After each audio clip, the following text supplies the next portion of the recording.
The thing about hunting fraud for a living is that you learn one rule above everything else: never show your hand. My name is Celeste Renee Hargrove. I'm 37 years old. I'm a senior fraud investigator at one of the largest banks in Atlanta, Georgia. And at 3 o'clock in the morning on a Tuesday in late February, I lay perfectly still in the dark of my own bedroom, eyes wide open, listening to my husband of 9 years stand in the hallway and whisper my credit card PIN into his phone, digit by digit, slow and careful, like he'd been practicing. And I just smiled, not because it didn't hurt. It did. God, it did. But because what Dominic didn't know, what he couldn't have known, was that I had changed that PIN exactly 22 days before. He was memorizing a number that would open nothing. And by the time he figured that out, everything else would already be done. If you're watching this from wherever you are right now, drop your city and your local time in the comments. I want to know who's up with me tonight. And if this story sounds like something you need to hear all the way through, make sure you subscribe and hit that notification bell. Trust me, you are going to want to hear every single second of this. Let me take you back, because to understand why I smiled that night, you need to go back 9 years. Back to the woman I was before I knew what I know now. 9 years ago, I was the kind of woman who believed that if you worked hard enough, loved deep enough, and chose carefully enough, life would be good to you. I still believe 2 of those things. I work at First Meridian Bank downtown Atlanta on the 14th floor of a glass building that catches the morning sun in a way that used to make me feel like anything was possible. My official title is Senior Fraud Investigator. What that means practically is that I spend my days studying patterns, numbers that don't add up, transactions that happen at the wrong time in the wrong amount through the wrong channel. I look at financial data the way other people read faces, looking for the micro expressions, the tiny inconsistencies that most people would scroll right past. I'm good at it. I've been good at it for 11 years. The irony of what happened in my own home is not lost on me. Believe me. But back then in the early days, I wasn't thinking about fraud. I was thinking about a man named Dominic Hargrove who had walked into a gallery opening in Midtown Atlanta on a warm Saturday in April and taken a photograph of me laughing at something my friend said, without asking, without warning, just raised his camera and caught me mid-laugh, head thrown back, completely unaware. He showed me the photo afterward. I looked free in it, the way you look when nobody's watching. You photograph like you've forgotten anyone could see you, he said. That's rare. I should have known then that a man who studies people that closely is dangerous. But I was 31 years old and he was 34, and he had warm eyes and patient hands, and he made me feel for the first time in a long time like I didn't have to be the most competent person in the room just to be worth something. We got married 2 years later. Small ceremony at Piedmont Park, late October, the trees all copper and gold. Aunt Rochelle wore a yellow dress and cried the entire time. I thought she was crying from happiness. Later, she told me she wasn't sure that was entirely true. There's something about that man I don't trust, she said. Not at the wedding. She held it in for 2 more years because Rochelle is a woman who chooses her moments. She said it one Sunday afternoon over sweet tea on her porch in College Park Plain as weather. I can't point to it yet, but it's there. I laughed it off. I told her she was protective to a fault. I told her Dominic was good to me, and he was. For a while, he was genuinely, convincingly good to me. We lived in a 3-bedroom house on Winthrop Avenue in Decatur, 2,100 square feet a yard, big enough for the garden I always said I'd plant, and never did hardwood floors that creaked in the same spots every morning. Sunday mornings were ours.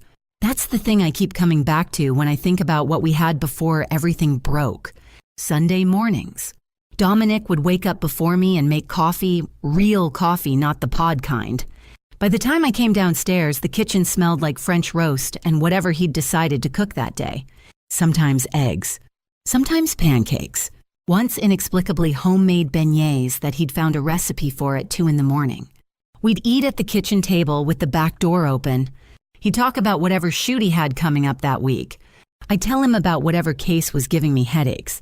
It felt like a real life, a good one. He was a freelance event photographer. Corporate events, weddings, galas, the occasional editorial job. He was talented, genuinely talented, not just technically skilled. He had an eye for the moment, the quiet beat just before something happened. His work was good enough that clients came back to him year after year. What his work was not consistently was lucrative. Freelance photography is feast and famine. Dominic had never been especially good at the business side of things, contracts, follow-up, late payment collection. I was the steadier income. My salary at First Meridian was good. Not wealthy, but comfortable.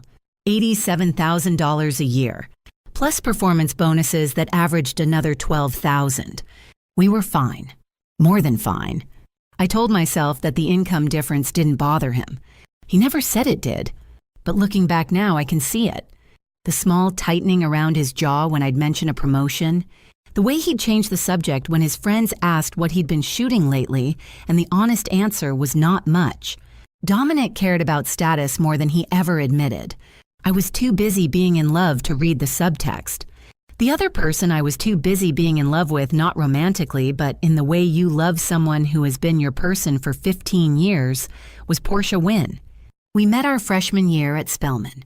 She was my roommate for 2 years and my closest friend for the 15 that followed. The kind of friend who knows which version of a story you need, on which kind of night, the version where you were right, or the version where you both laugh at how wrong you were. She was the maid of honor at my wedding. She was the first person I called when my mother passed away 4 years ago. She was in my mind the definition of someone I would never have to question. I want you to sit with that for a moment, because I need you to understand what I lost before I tell you how I lost it. Portia came over to our house on Winthrop Avenue so often that Dominic kept her favorite wine in the pantry, a particular Pinot Grigio from a vineyard in Napa that she'd discovered on a business trip and become mildly obsessed with. That was the kind of easy, comfortable thing our friendship had become. Her toothbrush was in the guest bathroom. Her slippers were by the couch. She and Dominic got along well, warmly, easily, the way you hope your husband and your best friend will get along. I thought I was lucky. I thought I had built something real. And then one evening in mid-November, about 8 months before the 3 a.m. hallway moment, I walked into the living room and Dominic was on his laptop and he closed it. Not slowly, not casually. He closed it with the particular quick precision of someone who has been waiting to close it. His hands were a fraction too fast. His face reset a fraction too late. Hey, he said. His voice was exactly normal, which is its own kind of tell if you know what to listen for. Hey, I said back. I stood there for a moment. He picked up his phone and started scrolling like nothing had happened. I went to the kitchen and poured myself a glass of water. I stood at the sink and thought, you're tired. You've been looking at suspicious transactions all day. You're seeing things. I talked myself out of it in under 4 minutes. That's the thing about being good at your job. Sometimes you gaslight yourself with your own expertise. I knew what confirmation bias looked like. I knew what it meant to over-pattern match. I didn't want to be the fraud investigator who cried fraud in her own living room because her husband closed a laptop too fast. So I let it go. I should not have let it go. Because 6 weeks later, I found a receipt in the pocket of Dominic's gray field jacket. This one I couldn't explain away no matter how hard I tried. The receipt was from the Starling Atlanta. For those who don't know it, the Starling is not a budget hotel. It's not a mid-range business stay. It's a full-service luxury property in the heart of downtown, the kind of place with a rooftop bar and a spa menu, and rooms that start at $350 a night. The kind of place you go when you want to impress someone, or when you want to disappear with someone. The date on the receipt was September 14th, a Saturday. Dominic had told me that Saturday he was shooting a wedding in Roswell, a couple he'd worked with before outdoor ceremony. He'd be gone most of the day and probably grab dinner with the second shooter after. I remembered that Saturday clearly because I'd spent it alone reorganizing the home office and ordering Thai food and watching a documentary about financial crimes in the luxury real estate market. In retrospect, it feels like the universe was trying to tell me something. I stood in the laundry room holding that receipt for a long time. The paper was soft at the fold like it had been in that pocket for weeks. Room 214, one night. Checked out Sunday the 15th. I Googled the Starling Atlanta event September 14th. No weddings listed. No private events that matched anything he'd described. Their event calendar showed a corporate leadership conference that weekend, not exactly the setting for a romantic celebration, but not impossible either. I told myself there could be an explanation. Private booking, client entertainment, a favor for someone. I folded the receipt back up, put it in my nightstand drawer, and I waited. That evening, I brought it up carefully. I'd spent the drive home from the grocery store rehearsing how to ask without asking the way you learn to do when you work in investigations and you know that how you approach a subject determines what they reveal. "Hey," I said, setting bags down on the counter. "Didn't you shoot something at the Starling a few weeks back?" Yeah, private dinner for a client. Corporate thing. Wait, He didn't miss a beat. He didn't even look up from the cutting board. I just saw it come up somewhere. "How was it?" fine. Boring. Rich people eating tiny food. He laughed. And just like that, the door closed. I had the receipt. He had an explanation. My brain ran the numbers and came up short on proof. But something else happened that evening that I've thought about many times since. I was unloading the groceries and Portia called. Not unusual. She called most evenings on her commute home from her marketing job in Buckhead. I put her on speaker while I put things away. We talked about nothing important. Her sister's birthday coming up, a difficult client at work. "Hey, is Dominic home tonight? I wanted to ask him about photographing our department's year-end event." "He's right here in the kitchen," I said. "Oh, perfect. I'll just text him the details later so he has them in writing." A half-second pause. Barely anything. I didn't think anything of it then. It was so ordinary, so normal. But I've replayed that pause 10,000 times since. The weeks that followed were a study in what I now understand as deliberate normalcy. Dominic was attentive, affectionate even more than usual, which I mistook for a good sign. He planned a dinner at Bacchanalia for our anniversary in October, the kind of reservation that takes weeks to get. He brought home flowers on a random Wednesday. He drove 40 minutes to pick up the specific jerk chicken from the spot in Stone Mountain that I love and showed up with it on a night I'd mentioned being stressed about a case. I want to be honest with you about something because I think it matters. Those weeks made me doubt myself more than the receipt did. Because when someone is that good to you, that consciously, carefully, good part of you wonders if you've been unfair, if you've been looking for problems that aren't there, if your job has made you paranoid in your own home. And one Sunday, sitting on the back steps watching Dominic photograph the light in the backyard, he was always photographing something even at home, even when he thought no one was watching. He looked up and caught me looking at him and smiled. What? He said. "Nothing?" I said. "You just look happy." I am happy. Come here. Let me take your picture. I went and stood in the yard. He raised his camera. You are the most beautiful thing I have ever photographed. The shutter clicked. I believed him. Every word of it. I believed him right up until 2 weeks later. That's when I found the second thing. And this one wasn't a receipt. This one was a pattern. And patterns in my line of work are never accidents. I was reviewing our joint account statements, something I did routinely the way other people check the weather, and I noticed it. Not one transaction. Not two. 14 separate cash withdrawals over the previous 3 months. Each one between $150 and $250. Each one from a different ATM location around the metro Atlanta area. Perimeter Mall, Midtown, Buckhead, East Atlanta. Moving around. Never the same machine twice. My stomach dropped before my brain caught up. In fraud investigation, we call this structuring. It's the practice of making multiple small withdrawals instead of one large one, specifically to avoid triggering automatic flags. It's one of the first patterns we train new analysts to recognize. It's textbook, and it was happening. In my own account, with my own money, total withdrawn over 90 days, $17,000. I closed the laptop. I sat very still in the home office for a long time. The house was quiet. Dominic was out on a shoot, or said he was. The refrigerator hummed in the kitchen. Outside, a neighbor's dog was barking at something. $17,000. gone in pieces small enough not to alarm anyone who wasn't specifically trained to notice. The problem was I was specifically trained to notice. Something felt off, I used to say about those early weeks, but I couldn't put my finger on it. Now I had my finger on it, and I was terrified of what that meant. I told myself I needed more information before I said anything. I needed to be sure. I needed to be professional about this, detached, careful, methodical. I needed to approach my own marriage the way I'd approach a case file. What I actually needed was to call Portia. So I did. That same night. What happened on that call is something I should have paid far more attention to.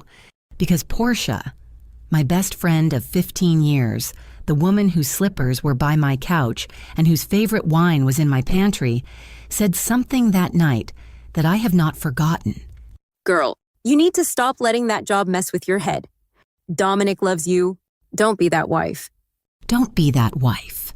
I let those words settle over me like a blanket, warm and suffocating at the same time.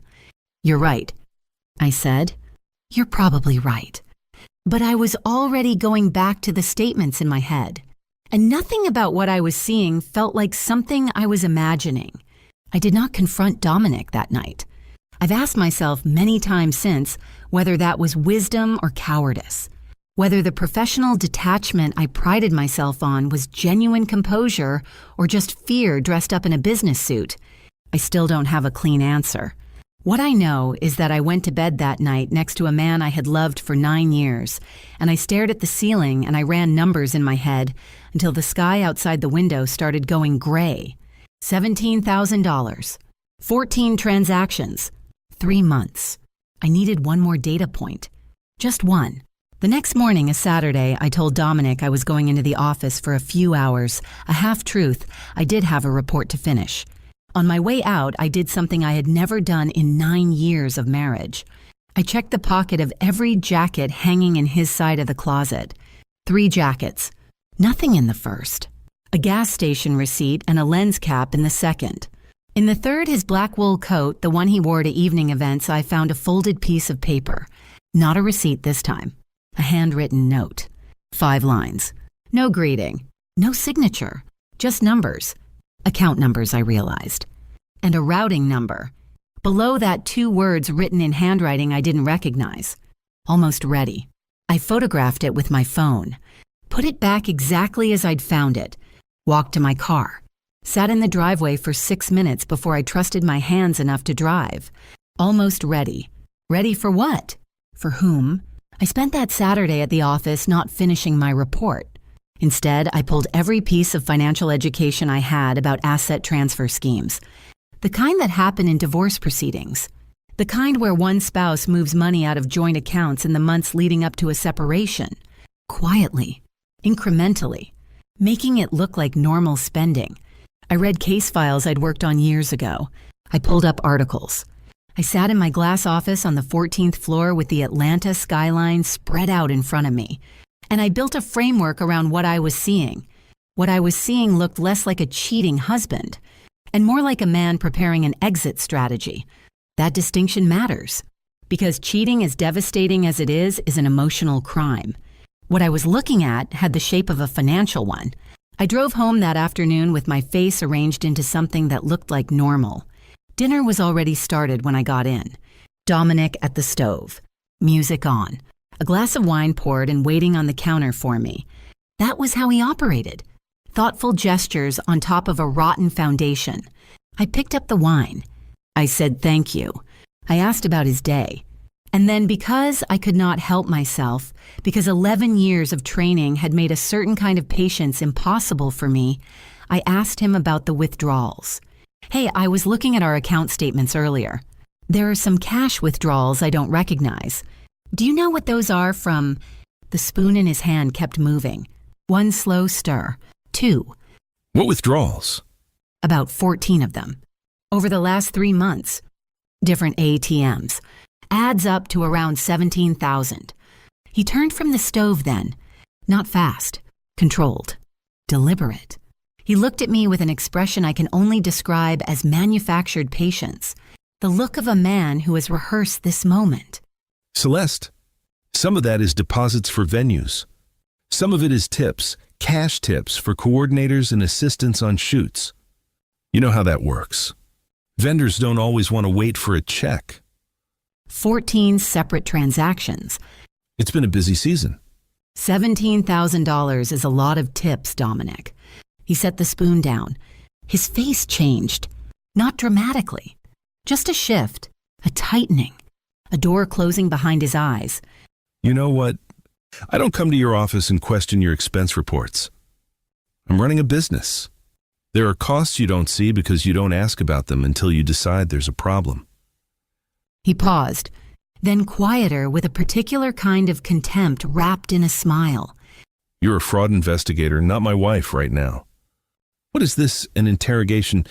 I heard movement in the hallway. Portia appeared in the kitchen doorway. She'd been in the guest room. I'd forgotten she was staying over that weekend. She stood there in her socks and her oversized sweatshirt with her glass of Pinot Grigio. She looked at the two of us, then she looked at Dominic. And she smiled. Small, almost imperceptible. But I saw it. Dominic looked back at the stove. Dinner's almost ready. Like the conversation was over. Like he'd decided it was over. And that was that. I looked at Portia. She looked at me. Girl, you good. You good. Warm voice. Concerned eyes. Everything perfectly calibrated. I'm good, I said. I sat down at the kitchen table. I drank my wine. I watched the two of them move around my kitchen with an ease that I suddenly viscerally could not stand. That night I lay awake again. But this time it wasn't the numbers keeping me up. It was that smile. That small, almost invisible smile on Portia's face when Dominic shut me down. It wasn't sympathy. It wasn't discomfort. It was something else entirely. Something that sat wrong in my chest like a stone. I told myself I was reading too much into it. I told myself I was exhausted and paranoid. I told myself I was letting my work brain contaminate my home life. I told myself that Portia was my best friend of 15 years. I knew her face better than I knew my own. I told myself I was wrong about what I'd seen. I was not wrong. 2 days later, Dominic came home late, past 11 at night. Not unusual for event season. I was already in bed, or appeared to be. I heard him come in, heard him go to the kitchen, then to the bathroom, then into the bedroom. He moved quietly the way people do when they think someone is sleeping. He didn't check on me. He didn't touch my shoulder. He didn't whisper my name the way he used to. He just got into his side of the bed, and he was still within minutes. I lay there listening to him breathe, and I thought I know this pattern. I have reported people to federal investigators for this exact pattern.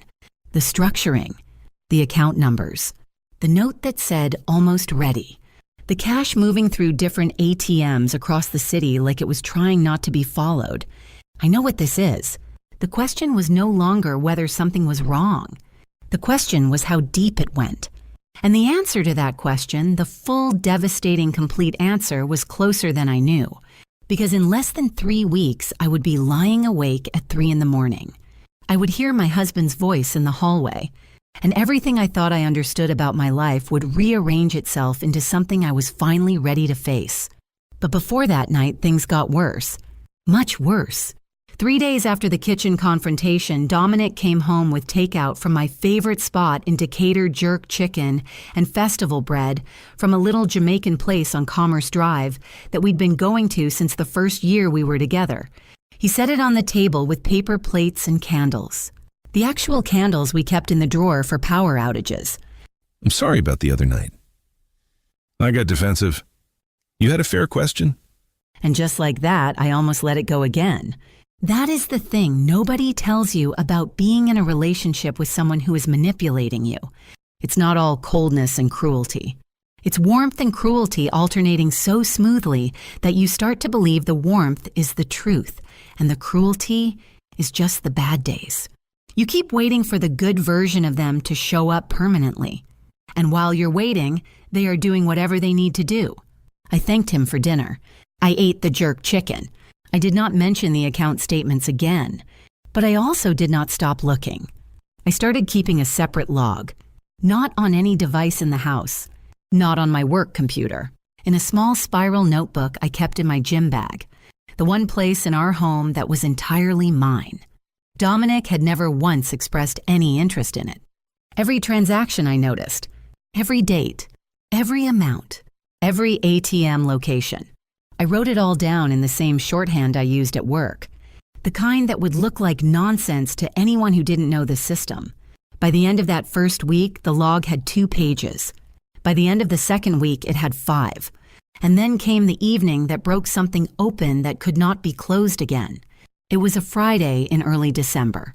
Portia had organized what she called a girls' reset dinner. Her words, her idea. A reservation at a wine bar in Virginia Highland that she'd been wanting to try. Just the 2 of us. The way we used to do in our 20s before careers and marriages and mortgages turned spontaneous dinners into scheduled events. I was glad for it. I needed it. I needed to sit across from my best friend and feel normal for a few hours. We ordered a bottle of Malbec and a charcuterie board. We talked for a while about easy things. Her sister's new apartment, a work trip she had coming up, a show we'd both been watching. And then about an hour in, I did what I always did with Portia when something was weighing on me. I told her the truth. Not all of it. I was careful. I didn't mention the notebook or the account numbers in Dominic's jacket pocket, but I told her that things between Dominic and me had been feeling off, that I'd noticed financial inconsistencies I couldn't explain, that I was starting to feel like I didn't have the full picture of my own life. Portia listened. She was good at listening. That had always been one of the things I loved about her. She held her wine glass with both hands. She looked at me steadily. She let me talk. When I finished, she was quiet for a moment. Celeste, can I be honest with you? Always, I said. I think your job is doing something to your brain that you can't see from the inside. You spend all day looking for people who are lying, looking for patterns that mean someone is hiding something. And I think sometimes, not always, but sometimes you bring that home with you. And Dominic gets the version of you that's always on guard. I looked at her across the table. These withdrawals, I started. Could be exactly what he said they were. Venue deposits, cash tips, baby contractors work in cash all the time. You know that.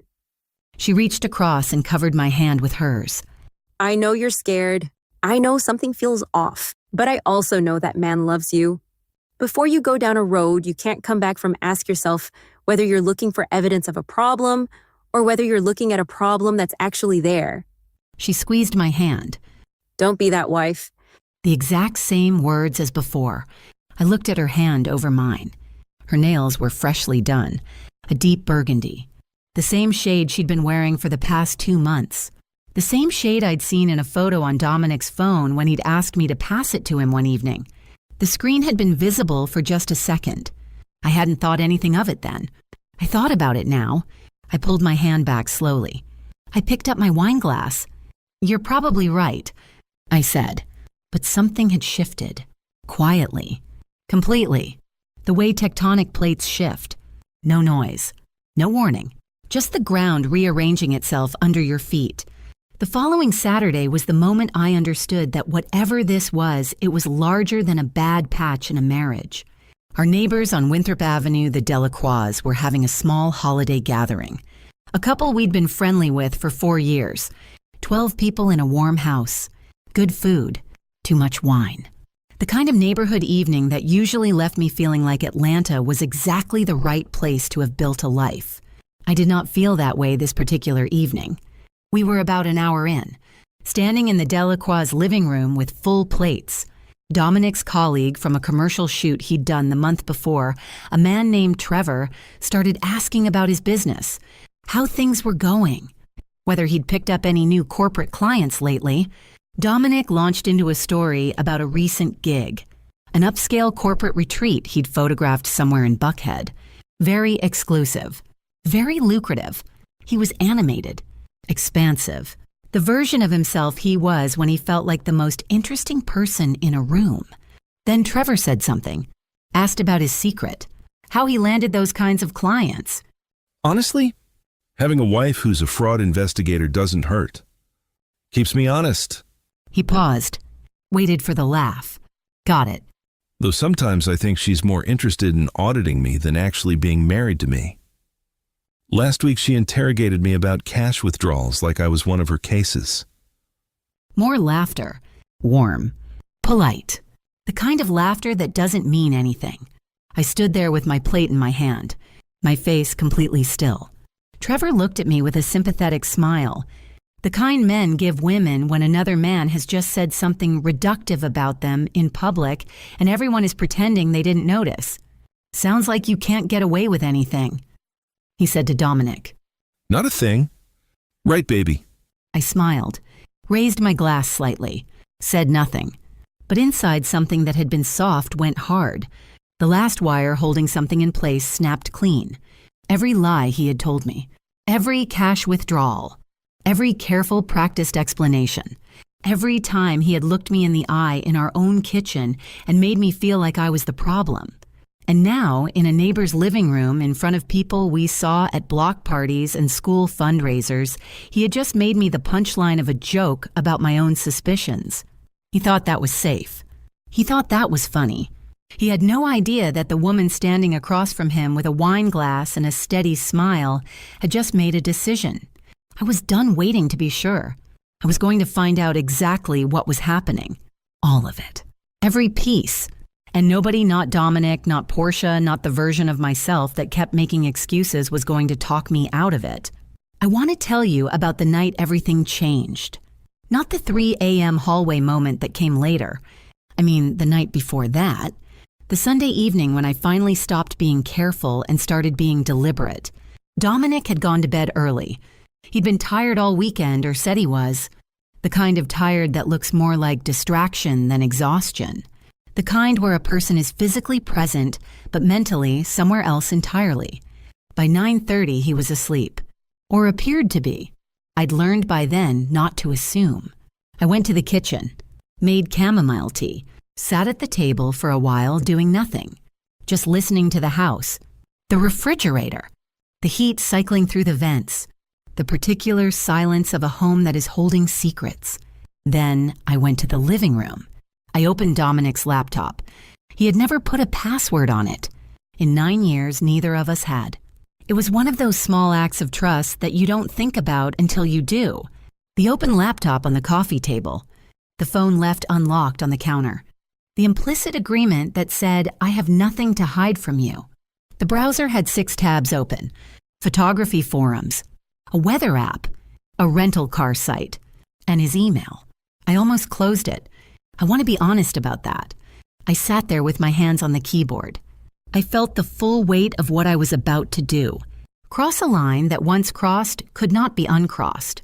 Because whatever I found, I would have to live with knowing. And whatever I didn't find, I would have to live with having looked. I crossed the line. I typed Portia's name into the search bar. The results loaded, and the floor dropped out from under my life. There were 47 emails between Dominic and Portia. The oldest was dated 18 months ago. 18 months. I was still counting backwards, trying to place myself in time, trying to remember what I had been doing 18 months ago, what we had celebrated, what we had survived together as a couple. When the content of the first email registered in my brain and stopped everything. It wasn't a love letter. That almost would have been easier. It was a spreadsheet, an actual spreadsheet, attached to the email, with columns and rows and formulas, account balances, asset values, the estimated equity in our house on Winthrop Avenue, my annual salary, my bonus structure, the approximate value of my pension at First Meridian. Portia had built a financial profile of my life, of everything I owned, of everything we owned together. And in the body of the email in her handwriting, translated into type, she had written, Here's what I was able to pull together from what you've shared. The house equity alone is worth moving on. Timeline? Timeline. I read that word 4 times. Then I kept reading. The emails told a story that I absorbed in pieces, because my brain refused to take it all in at once. Dominic and Portia had been together, romantically, not just conspiratorially, for 18 months. They had been planning this for at least 12 of those months. The plan had 3 components.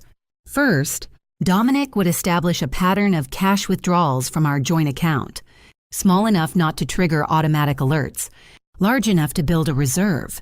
Second, Portia had formed an LLC, a company called Win Creative Solutions, registered in Georgia 6 months ago, into which Dominic would transfer the remaining joint assets, under the guise of a business investment. Third, once the transfer was complete, Dominic would file for divorce. The assets would appear to belong to the LLC rather than to either spouse, and I would be left with the legal costs of trying to claw back money that was technically no longer in either of our names. It was clean. It was methodical. It was exactly the kind of scheme I would have flagged in a client's account without a second thought. And then I found the email that broke me. It was from 3 weeks before the dinner at the wine bar. 3 weeks before Portia had sat across from me with her hand over mine and told me not to be that wife. The subject line was simply update. She mentioned the withdrawals to me again. I handled it. Keep going. Once this goes through, we're done with her. She'll be too embarrassed to fight it. She'll be too embarrassed to fight it. I read that sentence, and something happened inside me that I don't have clean words for. It wasn't anger. Not yet. Anger came later. What happened in that moment was more like a collapse. Like every warm thing I had ever believed about my life lost its structural integrity at once and came down. 15 years of friendship. The roommate who held my hair back sophomore year when I had food poisoning. The woman who sat with me in the hospital waiting room when my mother was dying.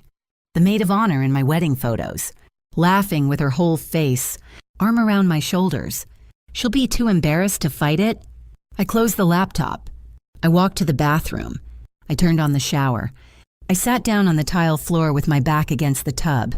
I put my face in my hands, and I fell apart. Completely. Thoroughly. Without dignity or composure. I cried the way you cry when something dies. Not just pain, but grief. Grief for the friendship I thought I had. Grief for the marriage I thought I was in.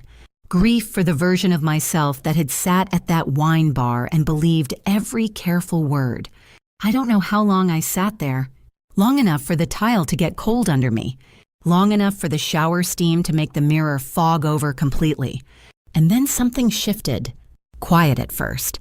Just a small voice somewhere beneath the grief. You know what this is. You have seen this before.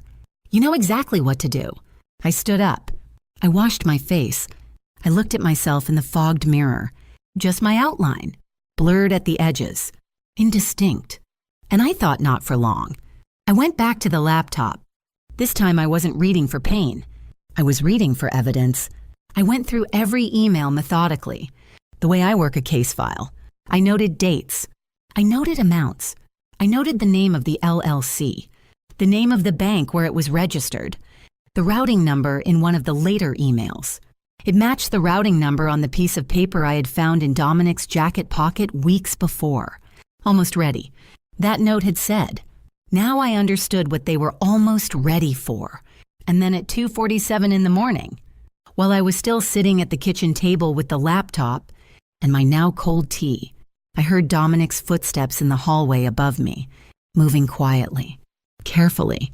Then his voice, low, deliberate, reading out numbers, my credit card PIN, digit by digit. He was sending it to Portia, the last piece, the app confirmation that would authorize the final transfer. I sat very still. I let him finish. I heard him go back to the bedroom, and I smiled, because what Dominic did not know, what neither of them knew, was that 22 days earlier, after I first noticed the velocity of the withdrawals increasing, I had quietly changed every PIN associated with every account in my name. A precaution, a professional habit, the kind of thing you do when your fraud investigator brain finally overrides your in-love heart. The PIN he had just whispered into that phone would open nothing. They were almost ready. So was I. But the worst part, the part I had not yet absorbed, the part that would keep me up for the rest of that night and many nights after, was not the money. It wasn't even the betrayal. It was the realization that while I had been sitting at that wine bar letting Portia hold my hand and tell me not to be that wife, she already knew. She had already written those emails. She had already built that spreadsheet with my salary on it, my pension, my home equity, the financial architecture of my entire adult life laid out in rows and columns, like I was an asset to be liquidated. She had looked me in the eye, and she had not flinched. That was the thing I kept coming back to in the dark of that kitchen. Not the betrayal, the ease of it. I did not sleep that night. I sat at the kitchen table until the sky outside the window went from black to purple to the particular pale gray that comes just before sunrise in Atlanta in winter. I watched the light change, and I thought about everything. Not emotionally, I had used up my emotional reserves on that bathroom floor. I thought clinically, systematically, the way I think when I am working a case that matters. And by the time the coffee maker beeped at 6:15 in the morning, I had a list. Not written down. In my head where Dominic couldn't find it. A clear, ordered list of everything I knew, everything I needed to verify, and everything I needed to do before I made a single move. Rule 1 in fraud investigation: never let the subject know you're investigating. The moment they know, evidence disappears. Accounts get moved. Stories get coordinated. What was recoverable becomes unrecoverable in the time it takes to make a phone call. Dominic came downstairs at 7. He kissed me on the top of my head. I remember the weight of his hand on my shoulder, brief and automatic, the gesture of a man who has kissed his wife good morning so many times it no longer requires thought. He poured his coffee, asked if I'd slept well. Like a rock, I said. He nodded and looked at his phone, and that was the end of it. I watched him standing at the counter in his gray sweatpants, reading something on his screen, and I thought about 18 months of emails, about a spreadsheet with my pension on it, about Portia's voice saying she'll be too embarrassed to fight it. And I felt something happen inside me that I can only describe as a door closing. Not slamming, closing.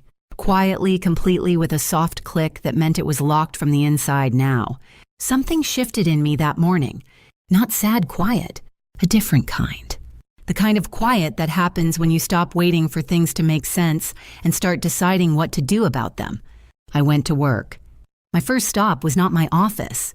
It was the desk of Marcus Webb.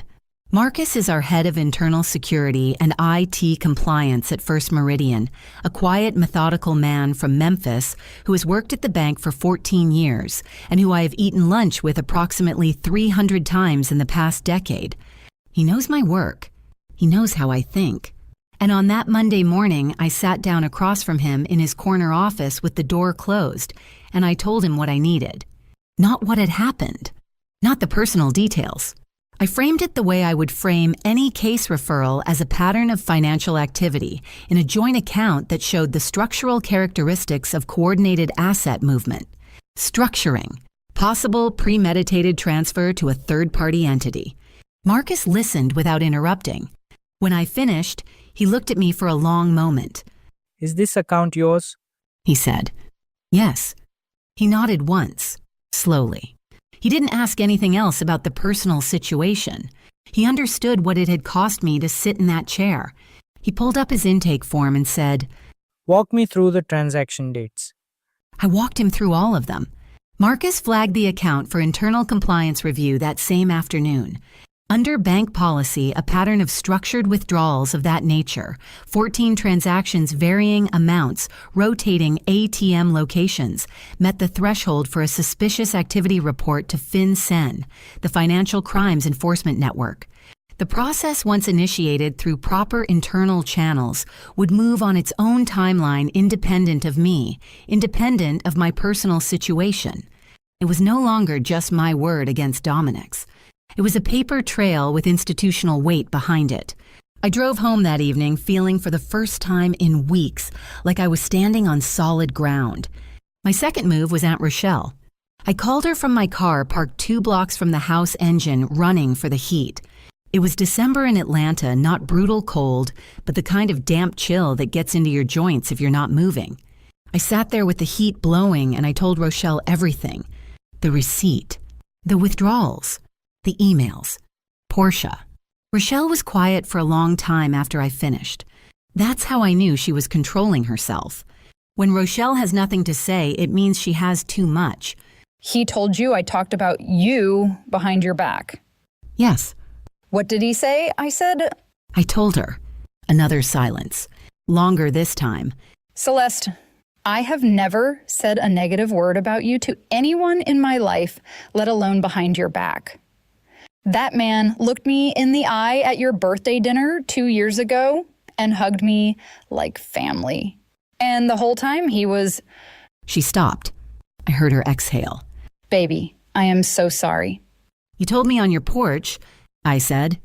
3 years ago. You said there was something about him you didn't trust. I should have said it louder. I should have said it every Sunday. We stayed on the phone for a long time after that. Not talking much. Just the sound of each other breathing across the line. Sometimes that's what you need, not advice, not strategy. Just someone who loves you enough to stay on the line. My third move was the one that required the most from me. I found attorney Vivian Cross through a referral from a colleague who had gone through a divorce 2 years prior. Vivian had an office in Buckhead on the 18th floor of a building on Peachtree Road, and she met with me on a Wednesday afternoon that same week. I brought the notebook from my gym bag. I brought screenshots of the emails transferred to a personal cloud account. I brought the account statements. I brought the photograph of the handwritten note from Dominic's jacket pocket. Vivian Cross is a compact woman in her early 50s, with natural hair and reading glasses she keeps on a chain around her neck and an expression that conveys precisely nothing until she decides it should convey something. She went through my materials in silence, glasses on turning pages slowly. When she finished, she set the folder down. She took her glasses off, and she looked at me with an expression that was not pity. I would have hated pity, but something closer to recognition. The look of a woman who has sat across from other women in this exact chair and understands what it costs to get here. Celeste, this isn't just a divorce case. I know, I said. What you have here, the structured withdrawals, the LLC formation, the documented intent in those emails, this is marital financial fraud. Potentially at the federal level, depending on how the FinCEN report is processed. The question is how you want to proceed. Fast and clean or thorough and complete? I thought about Portia's email. She'll be too embarrassed to fight it. Thorough, I said, and complete. Vivian nodded, like she'd expected nothing less. Then here's what we're going to do. We're going to let them finish building their trap. And then we're going to use it against them. I drove home that evening as the sun was going down over the Atlanta skyline, orange lights spreading flat across the highway, and I felt the shape of what was coming settle into place around me. Not comfort, not yet, but something that felt like the beginning of it. The ground under my feet solid again. Dominic was in the kitchen when I got home, making dinner again. Music on, a glass of wine on the counter. He smiled when I walked in. Long day. Little bit, I said. I hung up my coat. I picked up the wine. I looked at him across the kitchen, this man I had loved, this man who had spent 18 months building a machine designed to leave me with nothing, and I smiled back. Smells good, I said. He had no idea. He kissed me on the cheek and turned back to the stove, and I stood there in my own kitchen feeling the full, cold, clarifying weight of what I now knew and what I was about to do. And somewhere beneath the grief and the fury and the exhaustion, something that felt almost like calm settled in. Not the calm of someone who has given up, the calm of someone who has already decided. The next 3 weeks were the strangest of my life. I want you to understand what it takes to live inside a lie that you know is a lie. Not as the person telling it, but as the person who has decided strategically not to reveal that they know. Every morning I woke up next to Dominic. I made coffee. I asked about his day. I listened to his answers. I said the right things at the right times. Every evening I sat across from him at the kitchen table or on the couch. I watched him be a man who believed he was in control of a situation that had already slipped entirely out of his hands. It was the hardest performance of my life. It was also, if I am being completely honest, the most clarifying. Because when you remove love from the equation, when the love is gone, and what remains is just clear-eyed observation, you see things you couldn't see before. The small calculations behind the gestures, the way his warmth had a purpose, the way every kind thing he did was load-bearing. Structural, designed to keep me in place while the plan progressed. I saw it all now, and I said nothing. Vivian and I spoke by phone every 2 to 3 days during those 3 weeks. Never from home. Always from my car, parked somewhere neutral. A grocery store lot on Scott Boulevard. The parking deck at Emery Point. Once from a side street in Kirkwood where I sat watching a dog walk itself on a long leash and thought about what freedom looks like when no one is watching. The legal strategy was precise. Vivian had filed a motion for a protective order on the joint assets. A legal instrument that once granted would freeze any transfer of marital property pending divorce proceedings. The motion was sealed, meaning Dominic would not be notified until the order was served. Simultaneously, Marcus had completed the internal compliance review at First Meridian. The suspicious activity report had been formally submitted to FinCEN. The SAR had flagged the transaction pattern as consistent with pre-divorce asset concealment, which elevated the matter from a civil issue to a potential federal one. 2 FBI financial crimes investigators had been assigned to the case. Their names were Special Agent Dara Okafor and Special Agent Tim Reeves. Vivian coordinated with them directly. I was kept informed, but kept at a remove. My role was to provide documentation, not to participate in the federal process. That distinction mattered legally. I was the victim and the witness, not the investigator. For once in my professional life, I had to let someone else work the case. That was harder than I expected. Marcus called me on a Thursday afternoon 2 weeks into the waiting period. To give me an update, his voice was careful and professional, the way it always was, but I could hear something underneath it, a particular kind of controlled anger that I recognized because I felt it too. The LLC account at Horizon Community Bank shows 3 inbound transfers in the past 60 days. Total amount received $23,400. The source accounts trace back to the structured withdrawals from your joint account at First Meridian.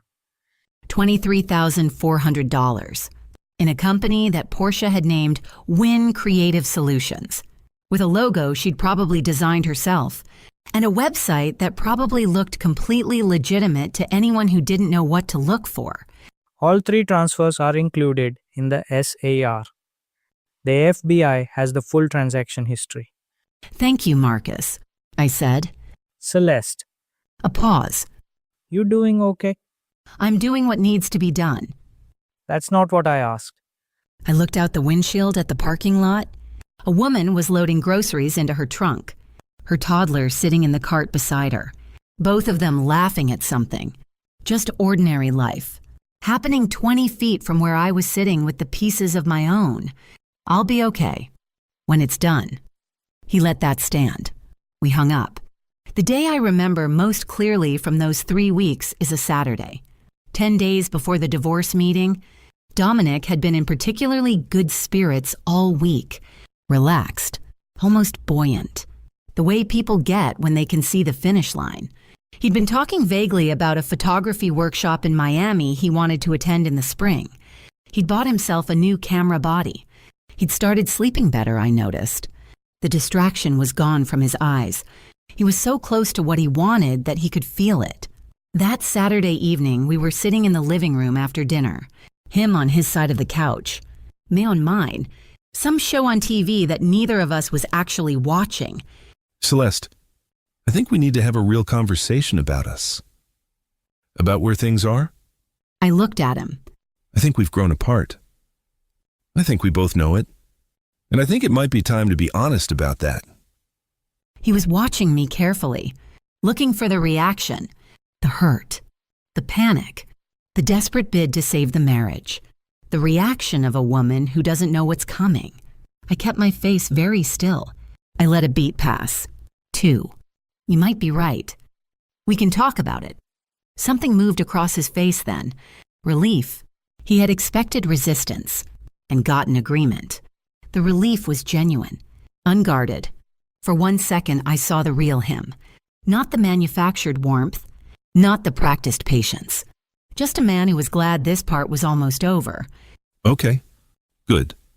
I'll reach out to an attorney this week.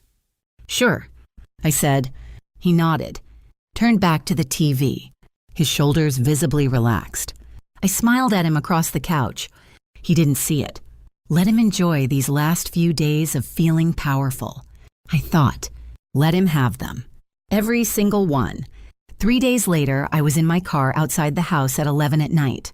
When Portia's name appeared on my phone screen, I stared at it for a long time. The phone rang 4 times. 5, 6, then stopped. She didn't leave a voicemail. I thought about calling back. I thought about everything I would say if I did. Every question I had never asked. Every moment I would never get back. Every time she had sat in my kitchen and eaten my food and listened to me talk about my marriage while knowing exactly what was being done to it. I did not call back. I put the phone face down on the passenger seat. I drove to Aunt Rochelle's house in College Park. I sat in her kitchen until midnight, eating her sweet potato pie, not talking very much, and she did not ask me to. And that was exactly what I needed.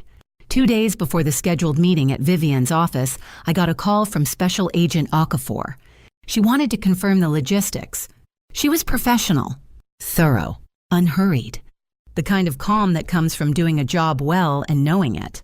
Mrs. Hargrove, I want you to understand what's going to happen in that room. We'll enter after the documents are presented. The asset freeze order will already be in effect. Mr. Hargrove will be informed of the federal investigation at that point. Will he be arrested? I asked. That depends on how he responds. The charges as they currently stand are civil and federal civil. Criminal charges are a separate process. What I can tell you is that his ability to access, move, or transfer any of the flagged assets will be permanently restricted as of the moment we walk in. And the LLC account? Already frozen as of this morning. I closed my eyes for a moment, felt something loosen in my chest.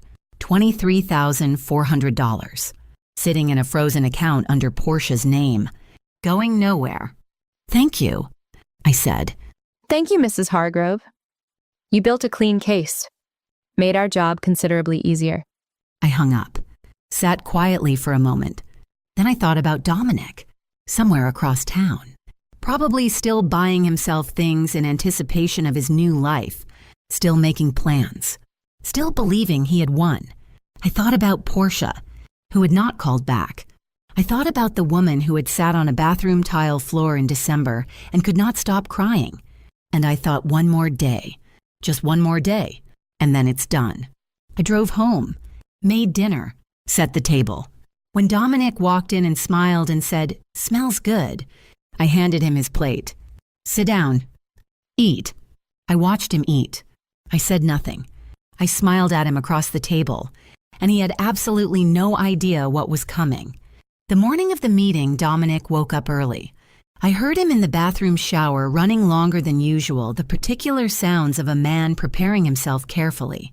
When he came downstairs, he was dressed in a way I hadn't seen in months. The charcoal suit he saved for important events.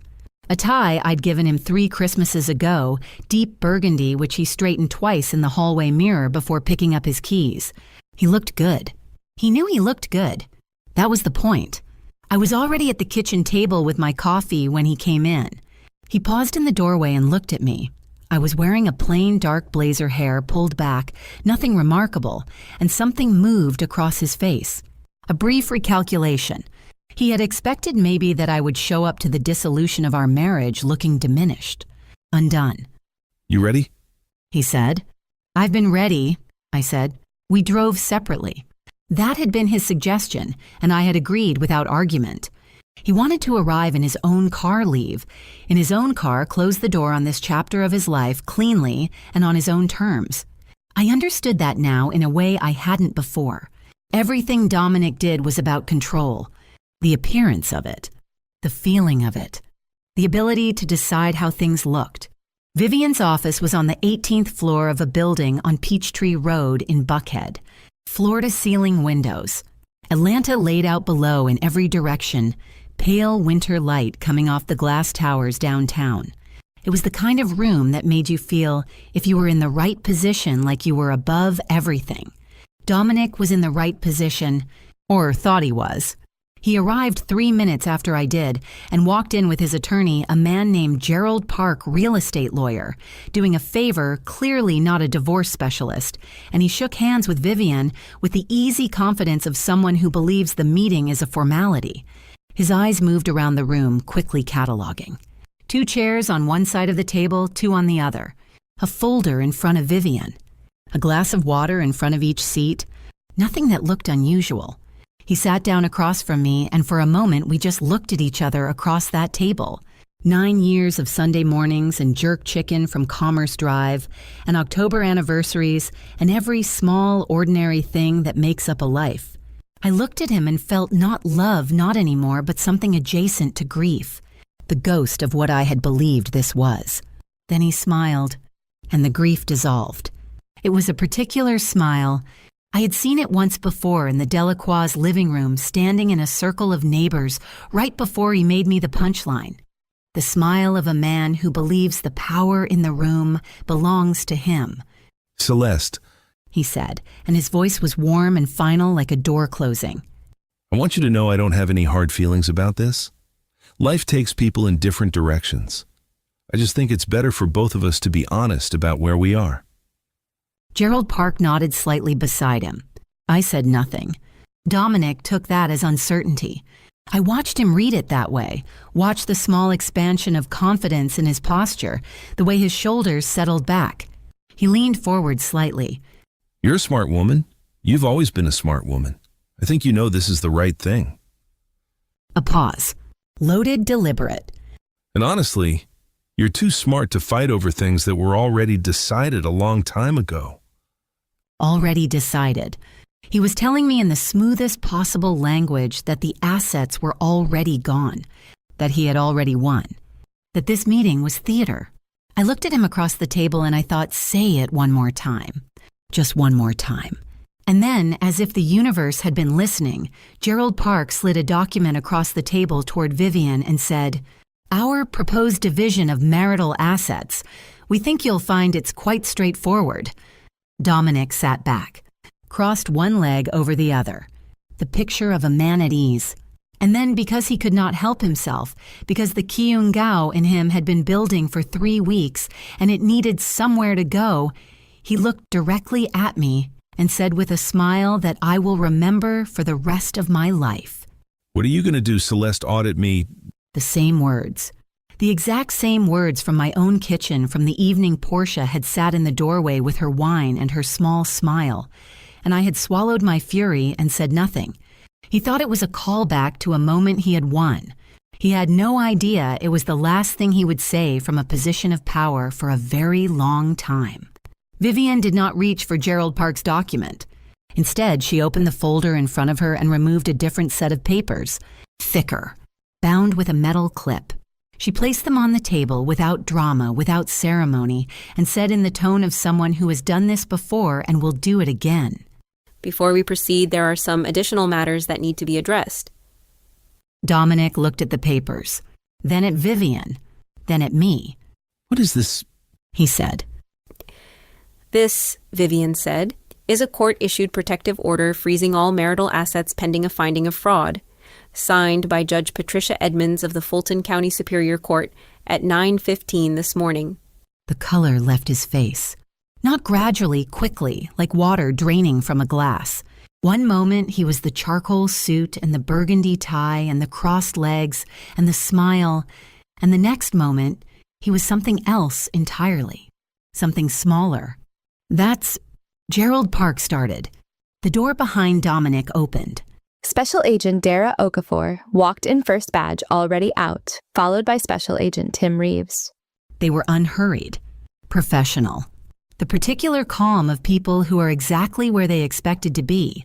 Mr. Hargrove, Agent Okafor said, I'm Special Agent Okafor with the FBI Financial Crimes Unit.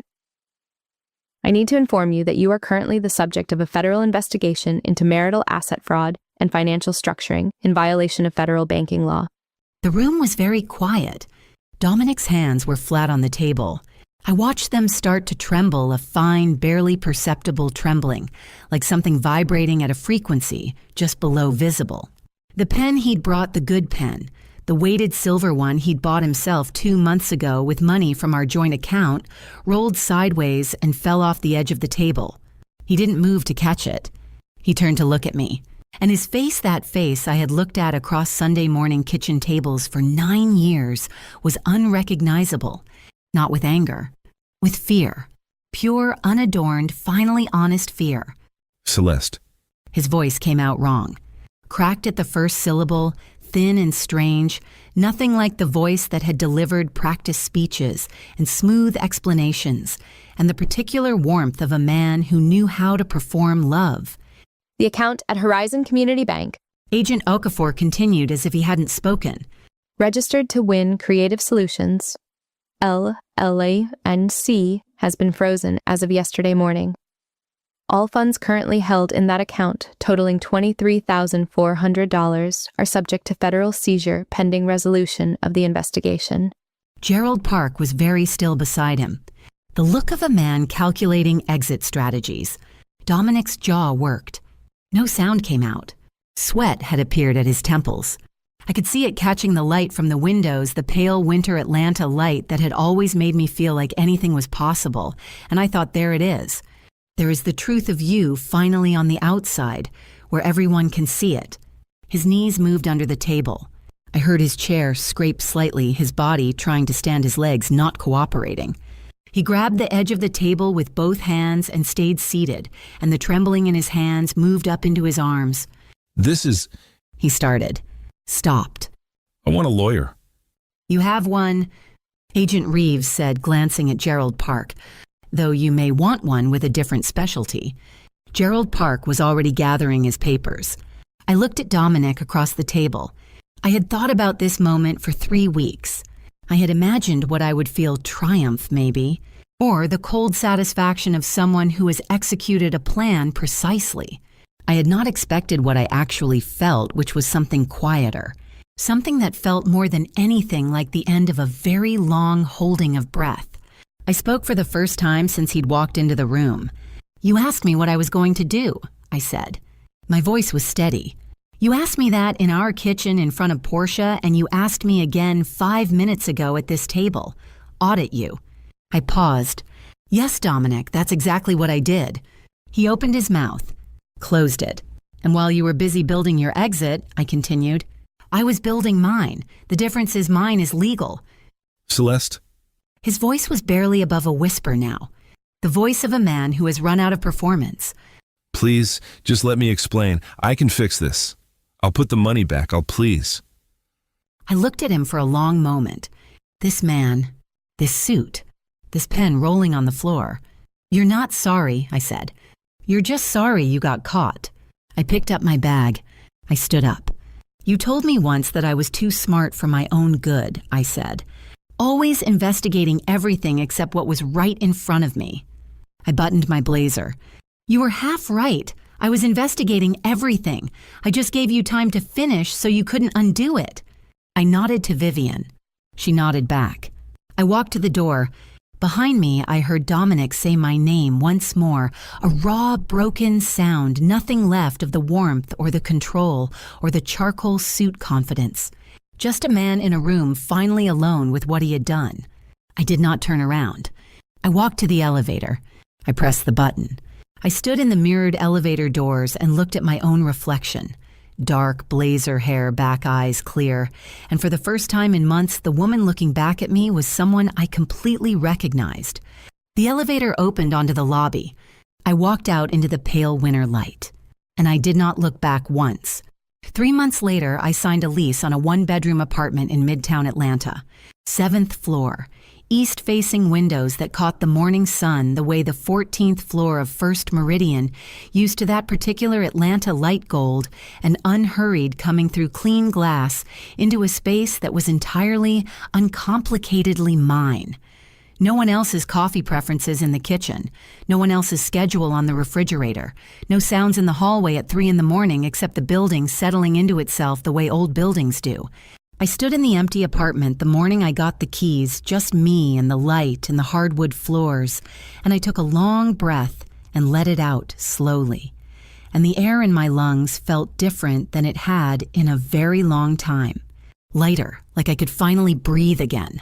I want to tell you what happened after I walked out of that building on Peachtree Road, because I know you need to hear it.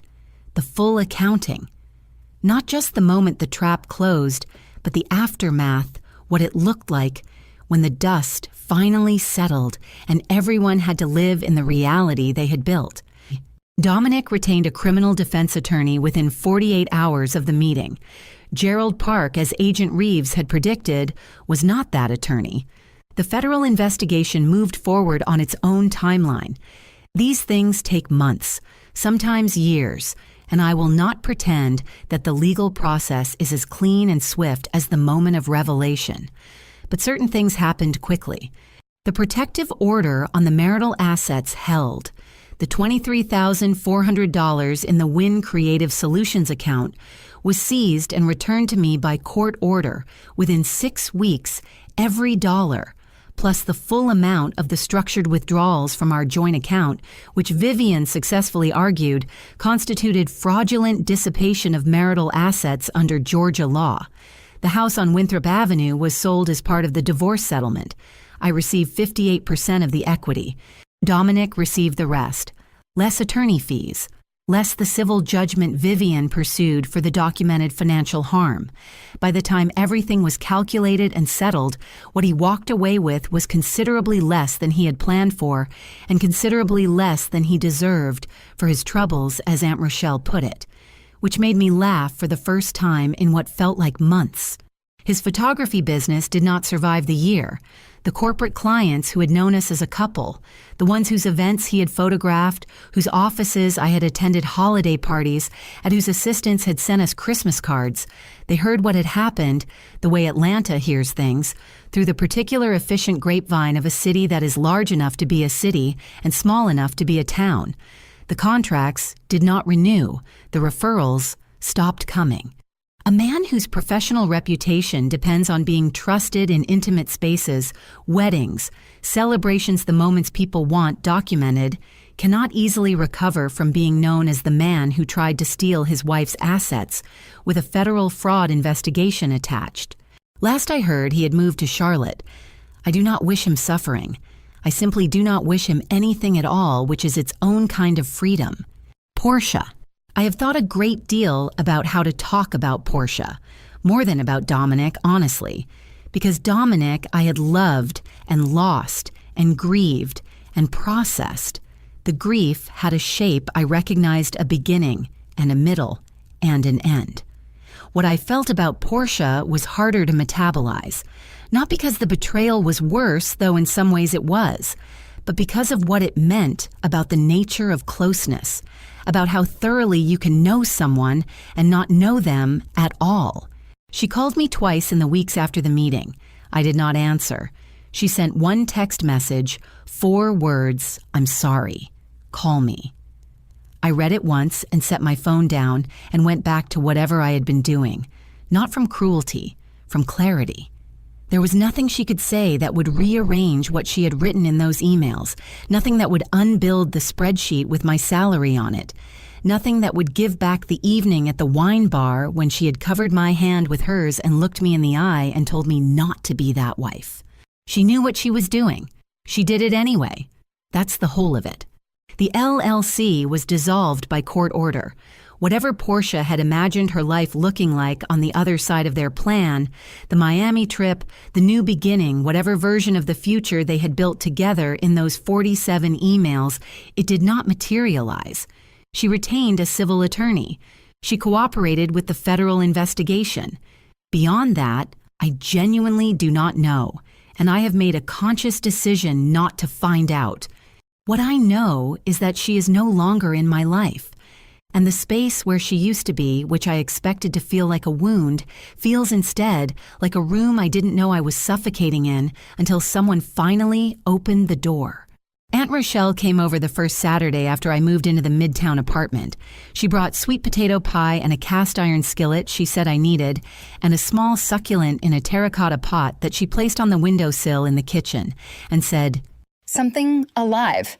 Every new place needs something alive in it."